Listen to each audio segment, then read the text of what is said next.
ये कहानी है चंद्रकांता की। भाग्य बहुत प्रबल है आपका पंडित जी, जो हमारी तलवार आपका रक्त बहाने से चूक गई। भवानी सिंह की तलवार सैकड़ों सैनिकों का रक्त बहा सकती है। ये पंडित जगन्नाथ के चंद सैनिक उसे बंदी कैसे बना सकते हैं? तुम्हें अपमानित होने की लगता है ऐसी लत पड़ चुकी है कि अब वो तुम्हारी मौत के बाद ही छूटेगी। राजकुमारी, यदि आपने धैर्य नहीं खोया तो मुझे पूरा विश्वास है युवराज इंद्रजीत सिंह के साथ एक दिन आपका मिलन अवश्य होगा।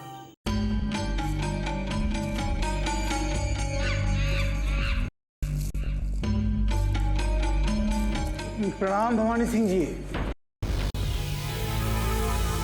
क्रूर सिंह, तुम महल से आने वाले वो पहले व्यक्ति हो जिसने भवानी सिंह से मिलने का साहस किया है, और तुम्हें और तुम्हारे इन तुच्छ अय्यारों को देखकर यदि हमें प्रसन्नता नहीं हुई तो कोई कष्ट भी नहीं हुआ। भवानी सिंह जी, परंतु हमें आपको देखकर बड़ी प्रसन्नता हुई है।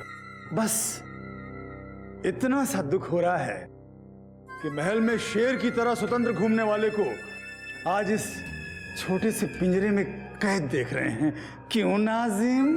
हुजूर, जरूर इसमें भी भवानी सिंह जी की ही कोई रजामंदी होगी, वरना इनकी मर्जी के बिना कौन इन्हें कैद खाने में बंद कर सकता है। ओह, अब समझ में आया कि माजरा क्या है।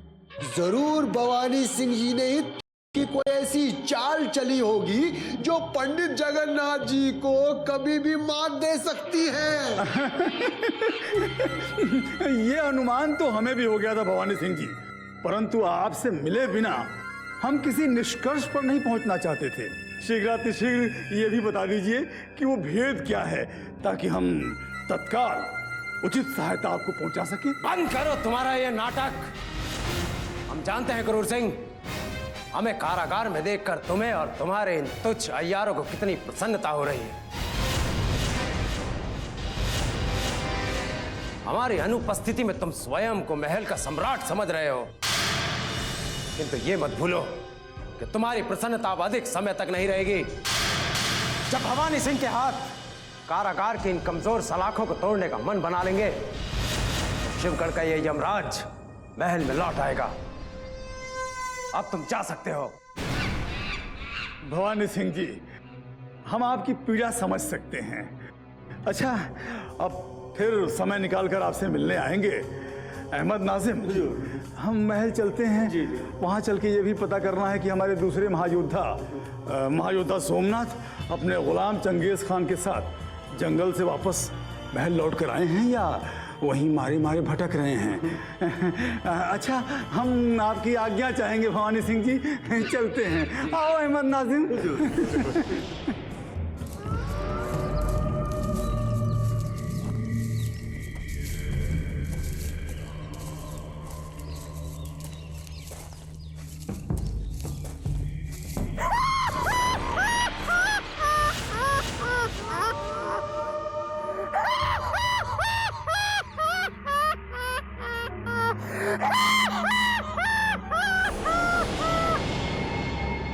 चंगेज, कौन है ये? इसे पहले भी कहीं देखा है। आपने सही कहा मेरे आका, ये सूरज सिंह है जो अपने बीवी बच्चों के कत्ल के बाद महल से अचानक गायब हो गया था। मैं गायब नहीं हुआ था। मैं तो शिद्दत से बदला लेने के लिए इन जंगलों में भटकते भटकते सेना जमा कर रहा था।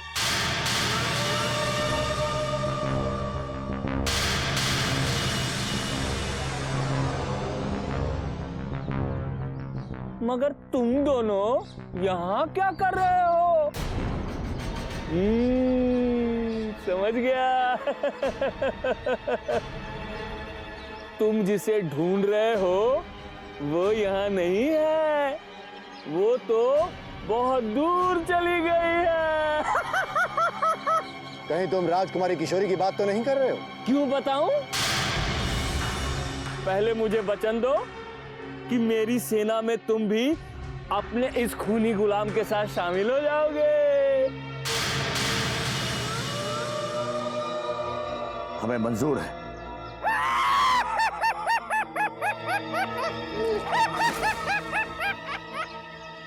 तो सुनो, पंडित जगन्नाथ ने भवानी सिंह को पकड़कर बंदी बना लिया है। चंगेज, इस पागल की बातों में अपना समय नष्ट मत करो। हमने इसे राजकुमारी किशोरी के बारे में पूछा था और ये तो अपनी ही धुन में कुछ भी बके जा रहा है। चलो। ठहरो।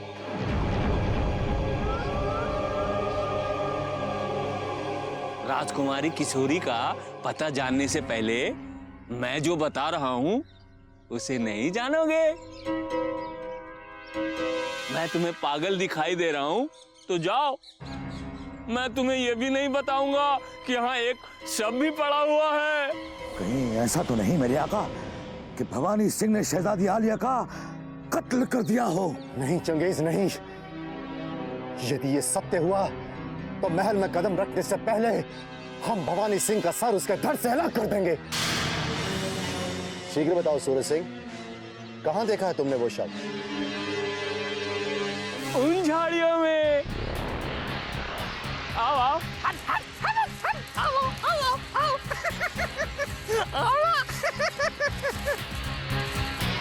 आओ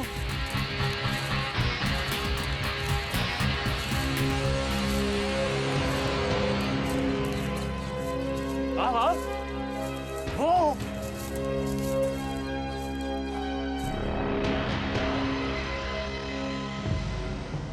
मेरे आका, ये तो जयवीर सिंह है जो भवानी सिंह के साथ शहजादी आलिया को ढूंढने निकला था।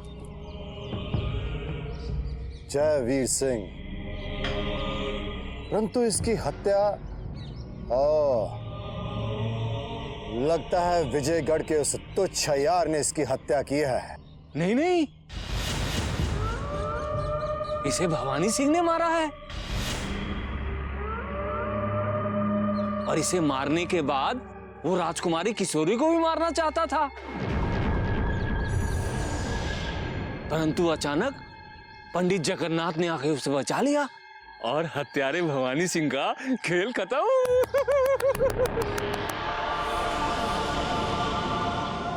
अब राजकुमारी किशोरी यहाँ से बहुत दूर शिवगढ़ के महलों में विश्राम कर रही है।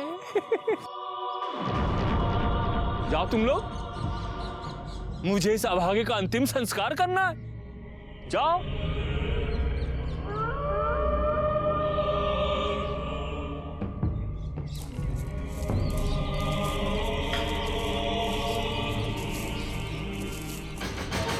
मेरे आका, अगर शहजादी आलिया पंडित जगन्नाथ की हिफाजत में महफूज महल पहुंच गई और पंडित जगन्नाथ ने भवानी सिंह को कैद कर लिया तो समझ लीजिए कि शिवगढ़ का महल आपका हुआ, क्योंकि महल में बचा कौन? वाहिद पंडित जगन्नाथ और आपका यह गुलाम चंगेज पंडित जगन्नाथ की बूढ़ी हड्डियों का सुरमा अपनी आंखों में लगाएगा। यदि तुम्हारे मुख से निकली हुई वाणी सत्य हो गई, ये समझ लेना चंगेज कि हमारे शत्रुओं के रक्त से तुम्हारे स्नान करने का प्रबंध हो गया। मगर सबसे पहले हम उस विजयगढ़ के तुच्छ यार का रक्तदान करेंगे। कुछ ही क्षणों में हमारी राजकुमारी किशोरी को हमसे दूर ले गया।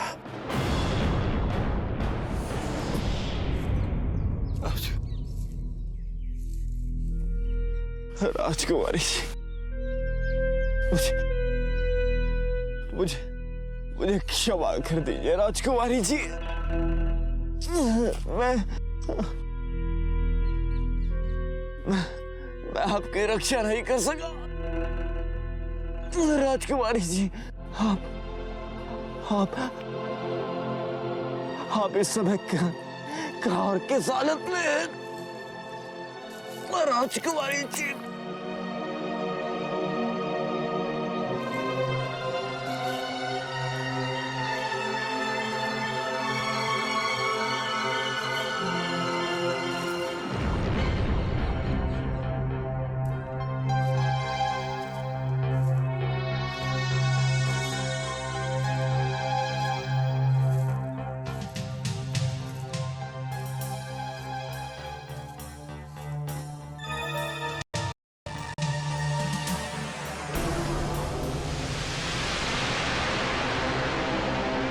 कौन है ये? इसकी ये हालत किसने की है? पता नहीं जीवित है कि मर गया।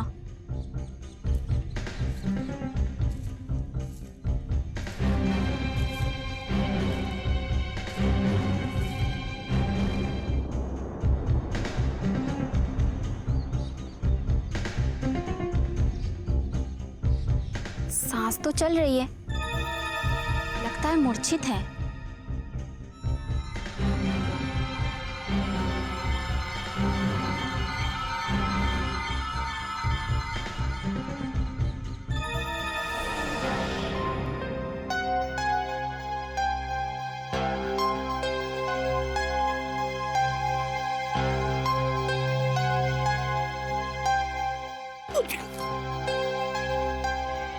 राजकुमारी किशोरी,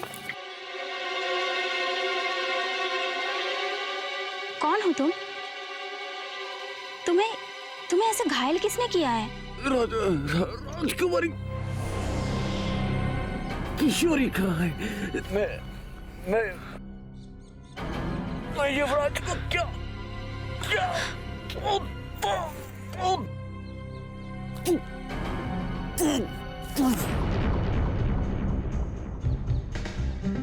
लगता है अवश्य ये राजकुमारी जी का कोई राज अतिथि है।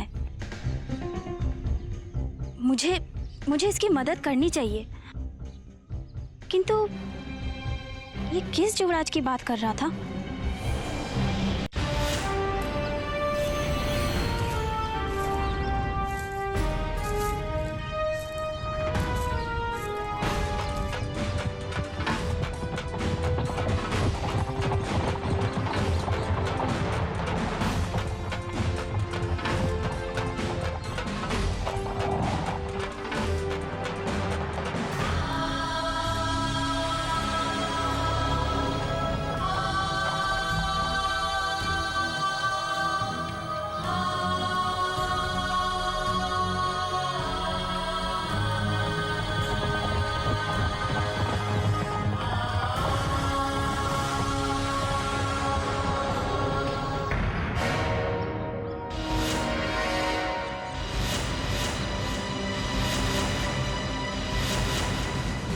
हट जाइए हमारे रास्ते से। अब मृत्यु भी हमें इस मार्ग से नहीं हटा सकती युवराज। आप तुरंत इस मार्ग से लौटकर विजयगढ़ की ओर प्रस्थान कर जाइए। हम विजयगढ़ की ओर तभी प्रस्थान करेंगे जब हमारा स्वामी भक्त तारा सिंह और राजकुमारी किशोरी हमारे साथ होंगे। आपकी ये कामना भी अवश्य पूर्ण होगी युवराज, परंतु ये कार्य चुनारगढ़ के महायोद्धाओं के सहयोग से ही होगा। हम आपको इस तरह अकेले शिवगढ़ की ओर जाने नहीं देंगे। और हम शिवगढ़ अकेले ही जाएंगे, ये हमने प्रण कर लिया है। तो हम भी आपके प्रण को कभी पूर्ण नहीं होने देंगे। ये हमारा भी प्रण, क्योंकि आपकी रक्षा का वचन हमने आपके पिता श्री महाराज वीरेंद्र सिंह को दिया हुआ है। और हम भी आपका ये वचन कभी पूरा नहीं होने देंगे। हट जाइए हमारे रास्ते से, अन्यथा चुनारगढ़ के युवराज की तलवार नारगढ़ के ही महायोद्धा का शीश काटकर उसका धड़ से अलग कर देगी। युवराज,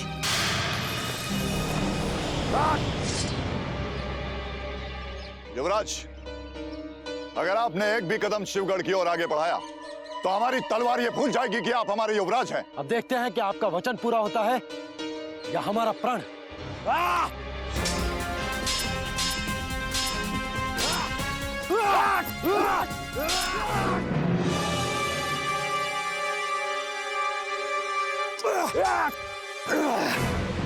युवराज, हम आपको मारना नहीं चाहते, हमारी बात अभी भी मान जाइए। हमारे साथ वापस विजयगढ़ चलिए। हम विजयगढ़ नहीं जाएंगे।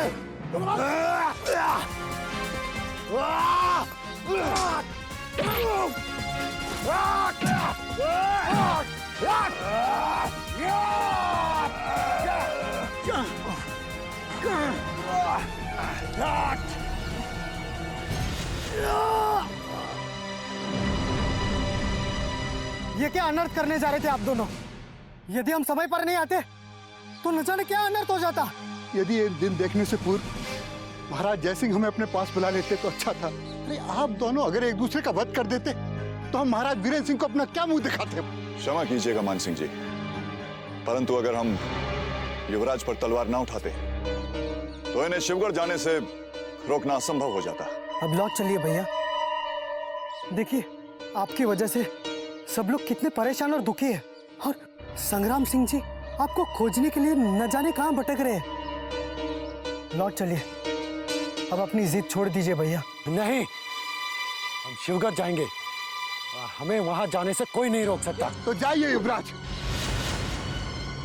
परंतु आपको हमारे छप्पर से गुजरकर शत्रु की राज सीमा में जाना होगा। ये क्या करने जा रहे हैं आप? वही जो एक बूढ़ा व्यक्ति विवश होकर करता है।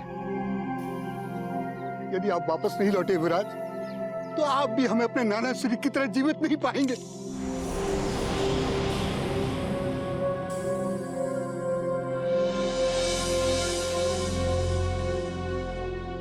आपने इस बूढ़े की प्रार्थना सुनकर हमारे वचन की लाज रख ली युवराज। हम आपको वचन देते कि हम विजयगढ़ पहुंचकर आपके शिवगढ़ जाने की कोई योजना बनाएंगे जिससे आपकी समस्त कामनाएं पूर्ण हो। आपके प्राणों के खातिर हम शिवगढ़ जाने के अपने प्रण को कुछ विलंब अवश्य कर रहे हैं। आपके इस निर्णय से हमें खुशी हुई युवराज। युवराज, हमारे कर्तव्य ने हमें आप पर तलवार उठाने के लिए मजबूर कर दिया था। इसके लिए हमें क्षमा कर दीजिएगा। चलिए युवराज, चलिए।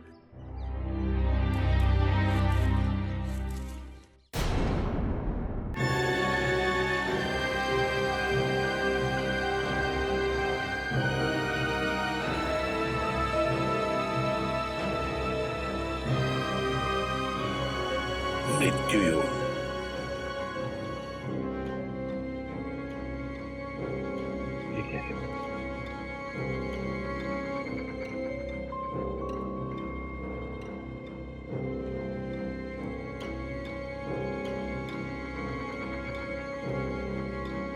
फिर वही मृत्यु यानी मृत्यु ने कदम बढ़ा ही दिए। मेरे रमन से कोई गलती तो नहीं हो रही।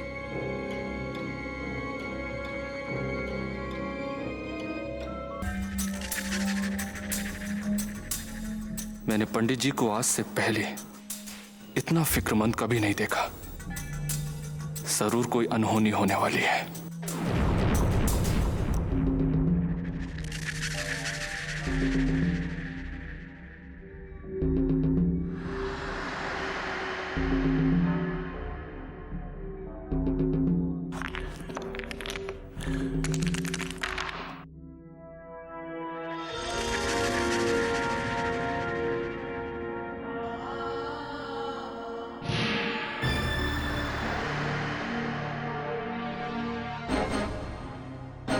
तुम कब आए खुदा बख्श? मुझे आए देर तो बहुत हो गई पंडित जी, लेकिन आप रमल खेलने में मसरूफ थे, इसलिए मैंने खलल डालना ठीक नहीं समझा। मगर आज आप इतने चिंतित क्यों दिखाई दे रहे हैं? खुदा बख्श, आज हमारे रमल ने जो बताया उसे देखकर हमारे तो होश उड़ गए।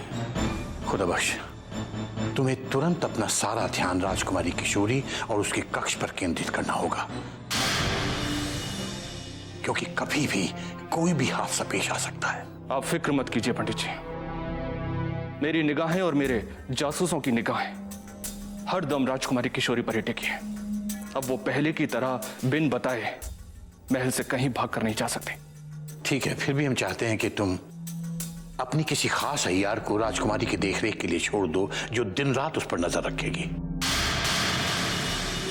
राजकुमारी किशोरी को एक क्षण के लिए भी अकेला नहीं छोड़ा जा सकता, क्योंकि क्या बात है पंडित जी, आप रुक क्यों गए? कहीं ऐसा तो नहीं कि राजकुमारी साहिबा की जान को कोई खतरा है? कुछ ऐसा ही समझ लो, क्योंकि हमारे रमल के मुताबिक यदि राजकुमारी युवराज इंद्रजीत से मिलने में कामयाब नहीं हो पाई तो हो सकता है कि कुंठित होकर वो आत्महत्या कर ले। खुदा बख्श, राजकुमारी ने यदि महाराज की अनुपस्थिति में अपने आप को खुश कर लिया तो हम जिंदगी में कभी अपने आप को माफ नहीं कर पाएंगे। उनको एक क्षण के लिए भी अकेला नहीं छोड़ना।